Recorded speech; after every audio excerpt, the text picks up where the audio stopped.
আজম পুত্রের নেতৃত্বে চেষ্টা ভারতে হামলার। আমি শুরুতেই বলেছি যে এই শিরোনামটি আমার ধার করা। আজকে 14 আগস্ট ভারতের আনন্দবাজার তাদের প্রিন্ট ভার্সনে একটি সংবাদ দিয়েছে, একটি খবর করেছে। সেই খবরটির শিরোনাম হচ্ছে যে আজম পুত্রের নেতৃত্বে চেষ্টা ভারতে হামলা। এই সংবাদের বিস্তারিত কি লেখা হয়েছে তাদের প্রিন্ট ভার্সনে এবং অনলাইনে যদি এটি পড়েন সেটাও আপনি, এটা সর্বসাধারণের জন্য উন্মুক্ত নয়। দিনের অন্য ভাগে নিশ্চয়ই আমাদের ভারতীয় দাদারাও অনেকে এটি নিয়ে আলাপ করবেন। আপনি বাংলাদেশের মানুষ যদি এটি পড়তে চান পড়তেও পারবেন না, অনলাইনে পেইড ভার্সনে গিয়ে পড়তে হয়। প্রিন্ট ভার্সন বাংলাদেশে পাবেনও না, যার কারণে বাংলাদেশের মানুষের হাতে হাতে এটি পৌঁছানোর কোনো সুযোগ নেই। কিন্তু এই সংবাদটি যথেষ্ট উদ্বেগের, যথেষ্ট উৎকণ্ঠার।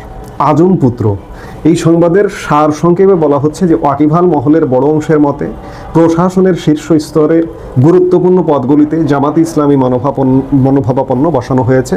সেনাবাহিনীতেও ইসলামিকীকরণের প্রবল চেষ্টা চালাচ্ছে মৌলবাদীরা।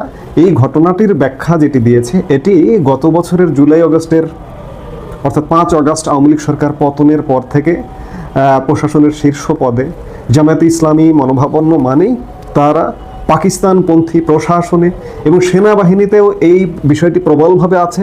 এবং আজম পুত্র তিনিও সেনাবাহিনীর একজন বরখাস্ত, পরবর্তীতে তার বরখাস্ত আদেশ বাদ করা হয়। সেনাবাহিনীর একজন অবসরপ্রাপ্ত এখন ব্রিগেডিয়ার জেনারেল আবদুল্লাহ আমান আজমি। এই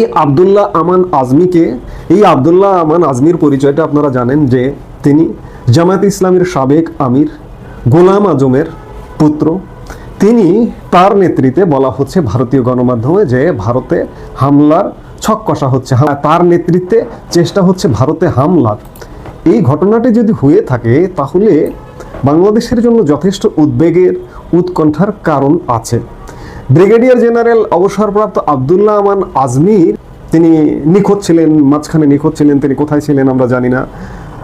তিনি নিখোঁজ হবার পর 6 আগস্ট, সম্ভবত গত বছরের 6 আগস্ট তিনি উদ্ধার হন। কথিত আয়নাঘর থেকে উদ্ধার হয়েছেন তারা সেটিই বলছেন। এবং উদ্ধার হবার পরেও তিনি নানা রকম বিতর্কিত মন্তব্য করেছেন। ইতিমধ্যে আমাদের জাতীয় সঙ্গীত নিয়ে মন্তব্য করেছেন। এবং গত বছরের 27শে ডিসেম্বর বাংলাদেশ সেনাবাহিনীর ভেরিফাইড ফেসবুক পেজে একটি বিষয় ঘোষণা করা হয় যে সেনাবাহিনী থেকে ব্রিগেডিয়ার জেনারেল আবদুল্লাহ আমান আজমির বরখাস্তের আদেশ প্রত্যাহার করা হয়েছে। সেনাবাহিনীর ফেসবুক পোস্টে বলা হয়েছিল যে গত 24শে ডিসেম্বর ব্রিগেডিয়ার জেনারেল আবদুল্লাহ আমান আজমিকে তার বরখাস্তের আদেশ বাতিল করে 2009 সালের 24 জুন থেকে ভূতাপেক্ষভাবে আকালীন বাধ্যতামূলক অবসর প্রদান করা হয়েছে। তাকে বরখাস্ত করা হয়েছিল 2009 সালে, কিন্তু আওয়ামী লীগ সরকার পতনের পর এই অন্তর্বর্তীকালীন সরকার এসে তাকে বরখাস্ত আদেশ বাতিল করে তাকে অবসর প্রদানের আদেশ জারি করা হয়েছে।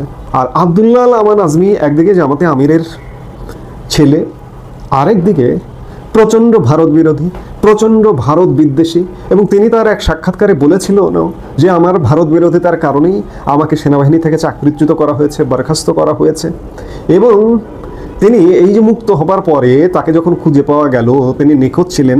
মুক্ত হওয়ার পরেও সোশ্যাল মিডিয়ায় সাক্ষাৎকারে, এক ইউটিউব সাক্ষাৎকারেও তিনি বলেছিলেন যে বাংলাদেশ সেনাবাহিনী যদি আমাকে মনে করে আমি সেনাবাহিনীতে ফেরত যাব কিংবা দায়িত্বে যাব, সোজা কথা দায়িত্বে যাব। এবং তিনি নিজেকে বলেছিলেন যে আমি এখনও গাড়ি চালাই, এখনও সক্ষম, এটা সেটা বিভিন্ন কিছু। অতীতের 2-1 সেনাপ্রধান হয়েছিলেন অবসর থেকে এসে, জেনারেল আতাউল গনি ওসমানী। এখন ভারতীয় গণমাধ্যম বলছে যে আমান আজমিকে দিয়ে ভারতে হামলার ছক কষা হচ্ছে। এটি যদি সত্য হয়, অনেক ঘটনা মিলে যায়। এই যে পাকিস্তান, সাম্প্রতিক সময়ে পাকিস্তান সেনাবাহিনীর তরফ থেকে পাকিস্তান আইএসপিআর প্রধান প্রথমে বললেন যে ভারতে পূর্ব সীমান্ত দিয়ে হামলা করা হবে। পাকিস্তান সেনাপ্রধান আসিম মুনির বললেন যে আমরা পূর্ব সীমান্ত দিয়ে হামলা করব ইত্যাদি। মানে সব কিছু মিলিয়ে একটা গোজামিলে অবস্থা। পাকপন্থী যে আবদুল্লাহ আমান আজমি কিংবা বাংলাদেশের স্বাধীনতা মুক্তিযুদ্ধ যে মানেন না আবদুল্লাহ আমান আজমি, কিংবা জামাতে ইসলামীও মানে না, জামাতে ইসলামীও বাংলাদেশের স্বাধীনতা বিরোধী শক্তি, এতে কোনো সন্দেহ নেই, এতে কোনো রাগ ঢাকের কিছু নেই। প্রকাশ্যেই তারা বলে, আবদুল্লাহ আমান আজমিও বলেন। এখন যদি এমনটা হয় যে তাহলে কি সেনাবাহিনীতে আত্মীকরণ কিংবা সেনাবাহিনীতে কোনো অংশগ্রহণ, তাকে দিয়ে কীভাবে হামলাটা?